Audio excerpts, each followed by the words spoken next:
everybody, welcome back to the K2N Online Paddle School. We are back here on YouTube and we have another episode of the K2N blog. This week has been pretty laid back for us here in Hernando. We got a delivery of a second OC6, so we have two OC6s here on site. Me and my wife went up to Jacksonville this weekend so she could steer an unlimited OC6. She will be steering at the Clearwater race coming up on the 17th. For Nalu Uli Uli, who is the host of the St. John's River race, which we did a vlog episode of not long ago. She's never steered an unlimited, so she wasn't 100% sure or very confident going into that without trying it first. So we made the trip up there so she could get behind the wheel and decide, hey, this isn't that much different than what I'm used to. So now on the event day, she'll be able to steer them with a high level of confidence. So this week, I want to talk about some obsolete coaching cues. What are the factors that make an idea obsolete with the passage of time? And what are some of the things that we can do to try and expand on obsolete coaching in order to maximize our time investment into the sport? So this one kind of stems from some of the questions and ideas that I got while I was in Kansas City, right? So Kansas City has had a level of coaching in the region that we have not had in other parts of the country, right? And so I haven't interacted with a lot of these coaching cues, but being able to listen to them, identify what makes them obsolete, and then try and again convince the person that, hey, this is the better pathing, getting them to do it, implement it, and now try to use it to their advantage to go faster forever. So when we have obsolete coaching cues, I like to believe that they were correct at one time, or some aspect of them is correct, right? People don't spout information that they truly believe is wrong, right? They think that in some way that it is right. One of the big ones that I had in Kansas City was going through motion and some of the pathing with the hand. And what makes this coaching cue obsolete to what we're teaching here in 2025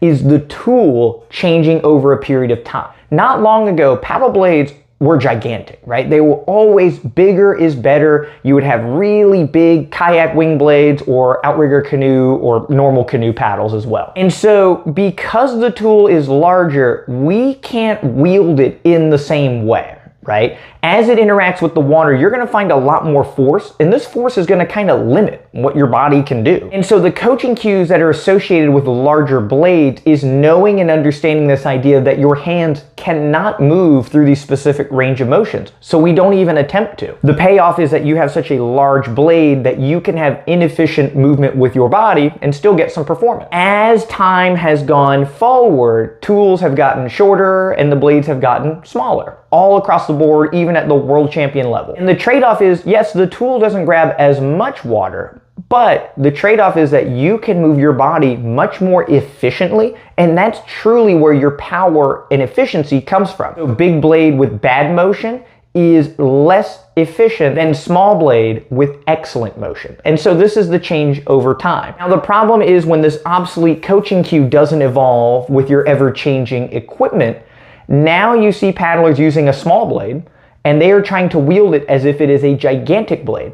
And they're not getting the performance out of it that they want because the blade isn't gigantic, right? So they have two options. They can get a giant paddle, which would be pushing them back into the past, or advancing into the future. They already have the correct tool in their hand. They just need to wield it the way that it is designed, where we maximize our motion and movement pattern. So equipment changing over time is something that will change this idea, right? It was right if the tool is looking like this, now incorrect as the tool changes. And the other part that makes coaching cues obsolete is incomplete data. We need more information to solidify a concept and an understanding of the stroke. The spectrum that we go through is you have to understand what you're trying to do with your movement, with your stroke, what is the boat trying to do. There are so many little things that go into understanding paddling. Once you understand it, now when you go on to feel, you can use feeling to discern good and bad things. I want to do this with my body. I want to feel this with the blade. I want the boat to react this way as I take stroke.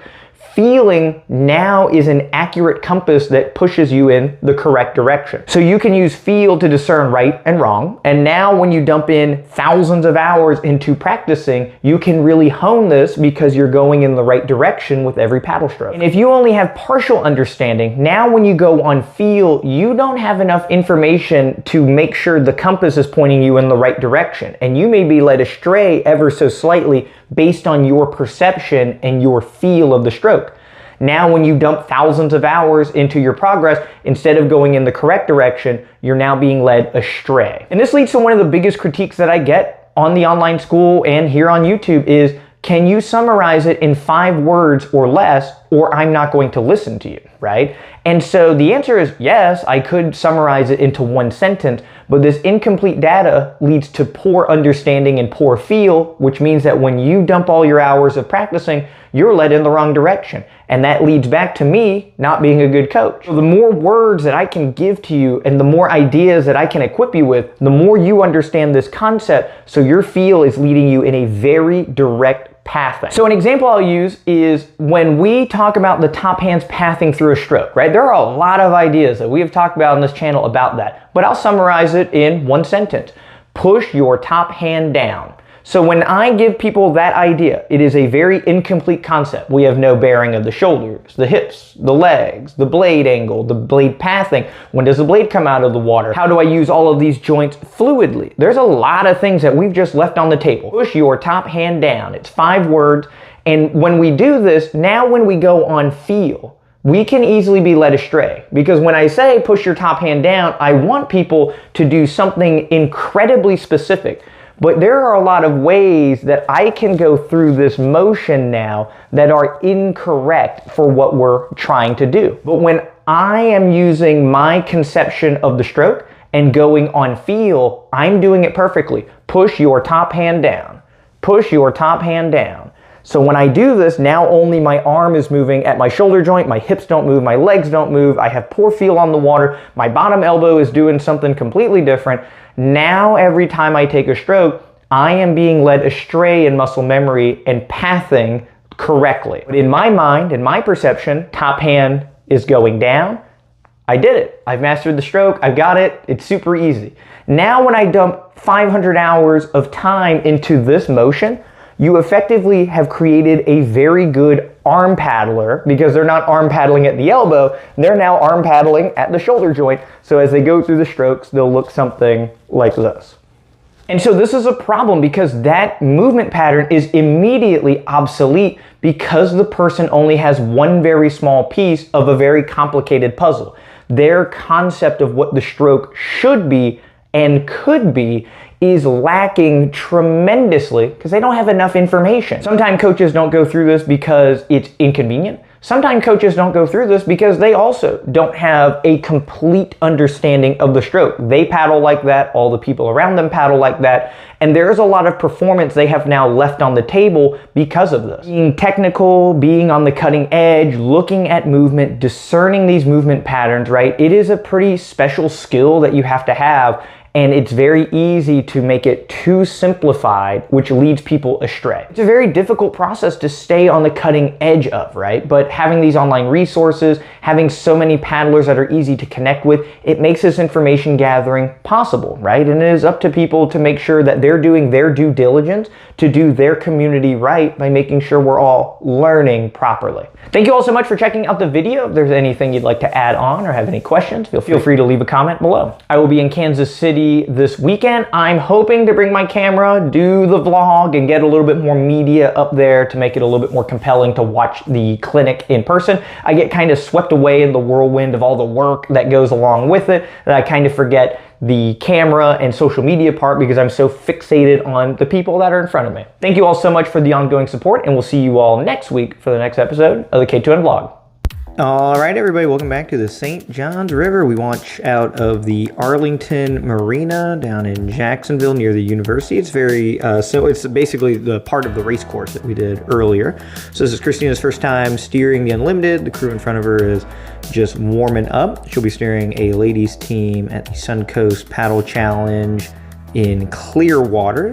And like I said before, it'll be her first time steering an Unlimited. She was a little wary, knowing that the boat's Hoolie, a little easier, and just getting a feel for it.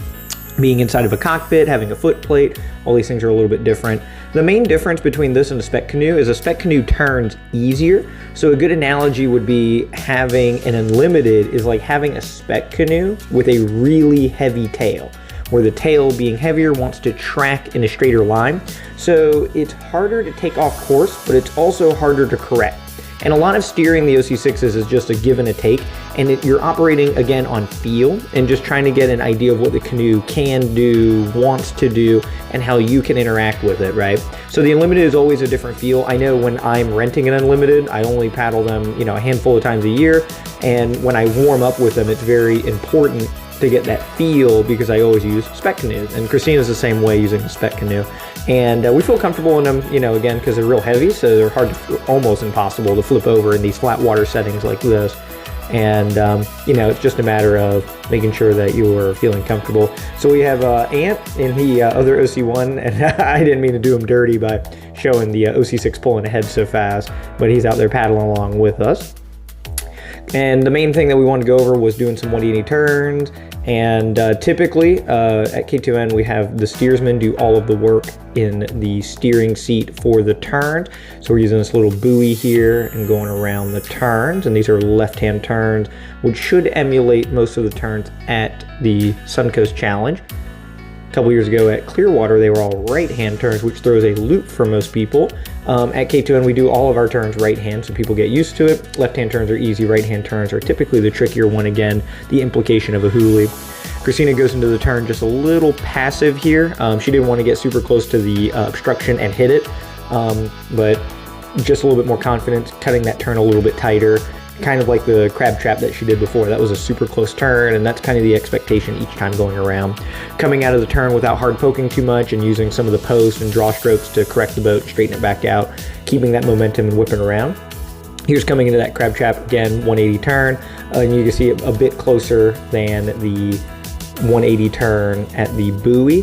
She came into it probably should have poked a little bit harder on some of these, and it's just a matter of getting a feel for it. And I'm letting her know to kind of reduce her turn radius. Don't be afraid to poke a little harder, to pull the tail, then start to do the draw stroke. The spec boat only needs a little poke and it starts to spin out. This Unlimited, you got to sit and kind of crank on it. Again, it's got that long tail, great for straightaways, great for maintaining glide, kind of a pain in the butt to yank around left and right. So you really just got to hit it with your with your poke and your cranks.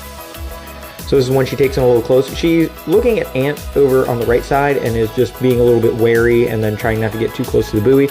Probably should have poked there. You saw that she moved her paddle around a little bit and made a indecision movement, and that should have been poking the entire time to pull the tail around. And you can see that now it's kind of a long, overly big turn, dominated by the draw stroke. You keep a lot of momentum, and the speed on this radius is really fast. It's just a matter of the radius being longer now may work against you. So again, aggressively poke, transition to your draw strokes.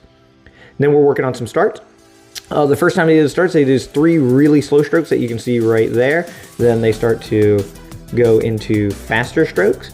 It took a little while for the boat to get up to speed because of the really slow strokes. So my only advice that I gave at practice was, hit those first strokes a little bit harder. So here's after the adjustment, and boom, you can see they turn over those first 3 strokes a little faster. The boat's moving faster. You can tell by me paddling and how much I'm paddling in the blue boat on the side there that they pick up speed a lot faster, and the other one I'm just barely paddling. And then you can see the boat really kind of builds its momentum and launches forward based off those first 3 strokes. They have to back the canoe into the dock, and Christina didn't want to be responsible for spinning the boat around, backing it up. So Ant, who is normally their steersman, jumped into the steering seat.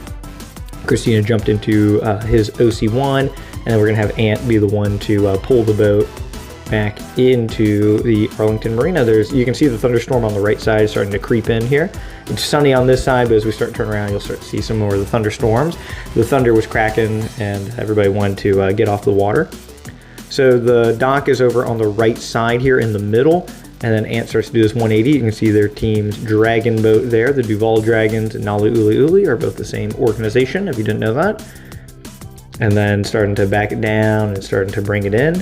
For us, we back our boats out to start, and then we go in forward facing. So for them, they go out forward facing, go backwards to go in. And I feel like you always have to do one or the other, unless you can, you know, get in from both sides of the dock, which we also are the same way, where we get on and off on the same side. But that is it for the steering. So hopefully that was insightful for everybody. And again, thank you so much to Nala Uli Uli for letting us come up, use the boat, and giving Christina the opportunity to go out there and paddle the Unlimited and race in the Unlimited. That'll be a big learning curve, and it'll be something that we'll be able to expand on in the future. Again, thank you all so much for checking out the vlog series. If there's anything you want to see or add on, feel free to leave a comment below. Thank you guys so much, and we'll see you next week for the next vlog episode.